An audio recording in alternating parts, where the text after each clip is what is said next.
It's about 2:30 a.m.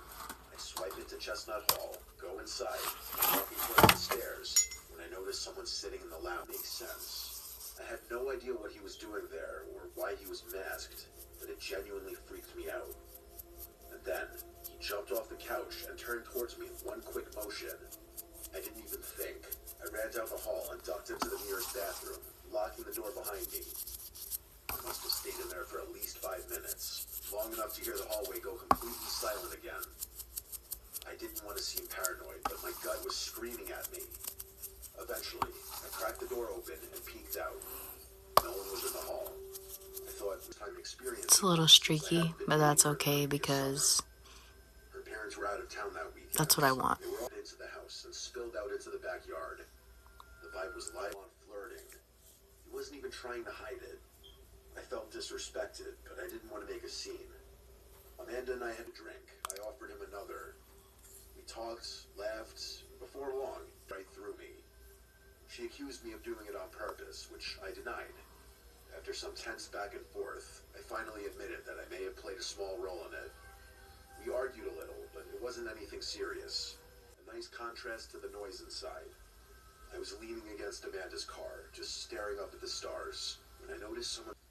That was enough to turn the unease I'd been feeling into full-blown suspicion. I lied and told the guy my parents were inside, even though part of me thought he knew I didn't live there and that I was lying. Still, I thought maybe I could deter him from doing whatever he was gonna do. It wasn't anything out of the ordinary, but something in my subconscious was tugging at my brain, like there was something I was missing. As I stood there, mindlessly slapping a ping pong ball around, I realized what it was. Amanda had instructed everyone to come through the back door, which didn't even have a doorbell. That meant someone had come up to the front door, which wasn't supposed to happen. But it was more panic than strength. He got up and sprinted straight across the room, dove out one of the open windows, and landed on the roof with a thud. I ran to the window just in time to see him drop into the side yard and take an Uber. The next morning, Amanda had no choice but to call her parents and tell them what had happened. Sulking and forgetting to take care of myself. I'd wake up, talk to no one, go to work, talk to no one, and come home to spend the rest of the day in bed.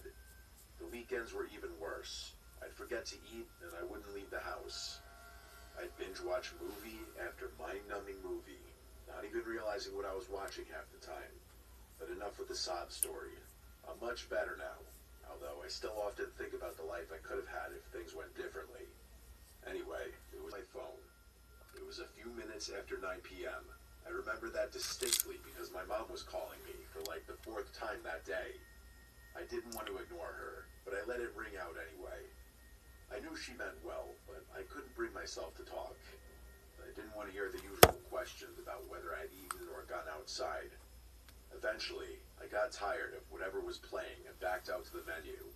I wasn't really in the mood for anything, but I clicked on some random horror movie I'd never heard of. It was one of those generic ones with a grainy thumbnail. I figured I'd half watch it or so, like the director had accidentally looped it or something. Same exact sound, same sharp metallic clang, except this time the movie was paused. I froze for a second, just staring at the screen. No audio, no movement. The sound had been clear as day, and it had come from the house at all. Maybe it had been coming from right outside the house this whole time. I don't know why, or at least give me a better look at him. As I was turning the doorknob, I froze. Something about it felt wrong, like I was walking into some kind of trap. If that kid were really lost, wouldn't he ring my doorbell or call out to me through my window? And even if he were too scared to, and ultimately decided that banging a pipe against one of my chairs was the best option, would he really stick to that strategy after a whole hour? It was insane. Something in my gut told me not to go outside, so I slowly backed away from the door. I crept over to a small window just left of the door, one that overlooked the porch and part of the backyard. I kept the light off behind me and slowly tilted the blind with 2 fingers, just enough to see through without drawing attention, and there they were. There were 2 men, wearing all black, crouching below my back door, as if ready to that the police were on the way. The person on the other side of the door instantly ran back down the stairs. A few seconds later, I heard one of the doors slam. Then in silence. The police arrived shortly after that, and I told them everything. There wasn't much they could do. I didn't have any cameras, and I wasn't even able to give them any valuable information. The one thing that made them take things a little more seriously was the fact that there was a child involved.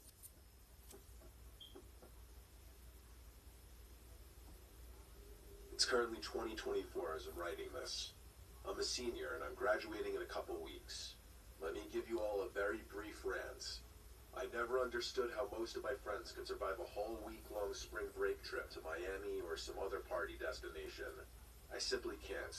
So for every year of college, spring break was an excuse for me to just go there. It was definitely a nice place to grow up in, but a little boring once I got older and all my childhood friends started moving on with their lives. I was driving along listening to some YouTube beats when something strange caught my eye. There was an ice cream truck parked along the curb, 6:30 in the morning. It looked completely out of place. As I drove past the truck, I slowed down just enough to glance through the driver's window. It was empty. By the time I turned the corner and left it behind, they'd done something with my morning. But as I turned onto the same street from earlier, the ice cream truck was still there, in the same exact spot. That made me pause.